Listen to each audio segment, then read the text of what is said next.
Assalamualaikum and welcome to Hifz's Graphic. Today's our topic is razor tool, scissor tool and knife tool.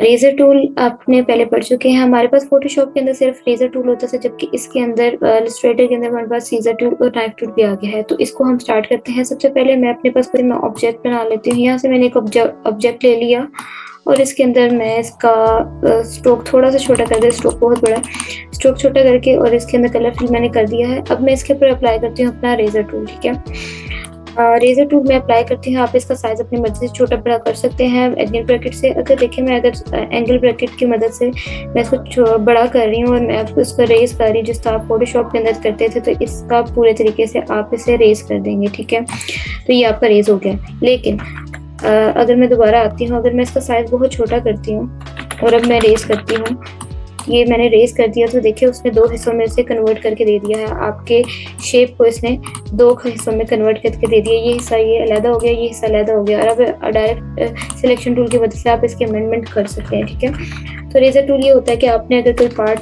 बीच में से किसी भी shape का part में वो रेज करना है, तब आप इसे रेज कर सकते हैं। नेक्स्ट टूल पे चलते हैं। नेक्स्ट टूल हमारा है सीजर टूल। सीजर टूल को भी स्टार्ट करने से पहले मैं इससे पहले एक शेप ले लेती हूँ। उससे मैंने शेप ले ली है, तो अब मैं इस पे सीजर अप्लाई करती हूँ। सीजर जो सी है वो आपकी स्ट्रोक पे अप्लाई होती है। स्ट्रोक का मतलब क्या होता है, आपकी लाइंस पे। अगर मैं यहाँ से एक लाइन लेती हूँ डायरेक्टली, यहाँ मैंने अप्लाई किया और अब मैंने जाके उसके एंकर के साथ मैंने टच किया। ठीक है, तो ये कट गया, अभी नजर नहीं आ रहा। अगर मैं डायरेक्ट सिलेक्शन टूल की मदद से जाती हूँ तो आपको नजर आ रहा है कि ये जो सा है ये अलग हो गया है। लेकिन इसके अंदर ये मसला है कि ये दोनों जो सी है, इन दोनों की पाथ ओपन हो गई है। आपके जो रेजर टूल था उसके अंदर आपकी पाथ क्लोज ही रहती थी।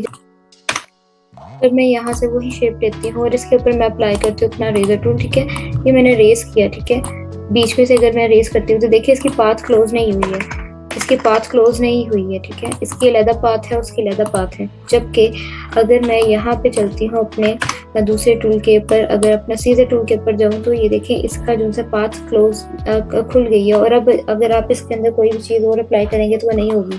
ठीक है, तो ये देखिए इसकी पाथ खुली। अगर मैं इसका स्ट्रोक हटा के और इसकी फिल ऑन करके देखती हूँ तो ये देखिए आपको नजर आ रहा है कि इसका स्ट्रोक अलग हो चुकी हुई है और इसका पाथ खुल चुकी हुई है। ठीक है, तो ये दोनों का फर्क था। अब हम चलते हैं अपने नेक्स्ट टूल की तरफ। नेक्स्ट टूल है हमारा नाइफ टूल। नाइफ टूल भी बिल्कुल इस तरह रेजर टूल की तरह ही है। स्टार्ट करते हैं। जैसे अगर मैंने नाइफ टूल अप्लाई किया, पहले मैं अगर इसी की कॉपी ले लेती हूँ, फिर उन दोनों का डिफरेंस मैं करती हूँ।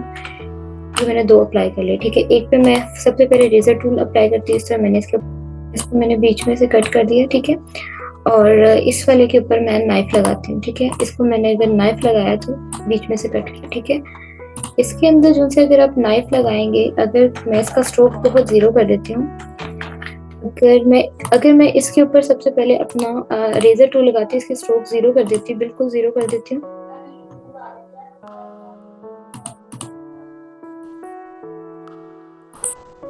ठीक है, इसकी मैं स्ट्रोक जीरो करके अपने ब्रश का साइज बिल्कुल जीरो कर लेती हूँ। ठीक है, और अब मैं ये अप्लाई किया। ठीक है, ये अलग हो गया। अब मैं इसके ऊपर नाइफ लगाती हूँ। नाइफ लगा के मैंने किया, तो देखिए नाइफ में से काट सी है, लेकिन वो आपको आइडेंटिफिकेशन नहीं दे रहा, उसके दरमियान में डिस्टेंस नहीं दिखा रहा। अगर आपको यहाँ पे नजर आ रहा है तो आपको ये देखिए बीच में डॉटेड लाइन वाइट नजर आ रही है, लेकिन इसके अंदर वो आपको लाइन नहीं दे रहा। लेकिन वो दोनों अलग ही हैं, ये भी अलग है, ये भी अलग है। लेकिन बात ये थी कि इन दोनों के डिस्टेंस कौन सा है वो नजर आता है। ठीक है, नाइफ के अंदर आपका डिस्टेंस आता है और जबकि आपका रेजर के अंदर आपका डिफरेंस नहीं नजर आता। तो ये था हमारा razor tool. I hope so आपको इसका समझ आ गई होगी। नेक्स्ट क्लास में नेक्स्ट टूल के साथ मिलेंगे, तब तक के लिए आप प्रैक्टिस करें। अल्लाह हाफिज़।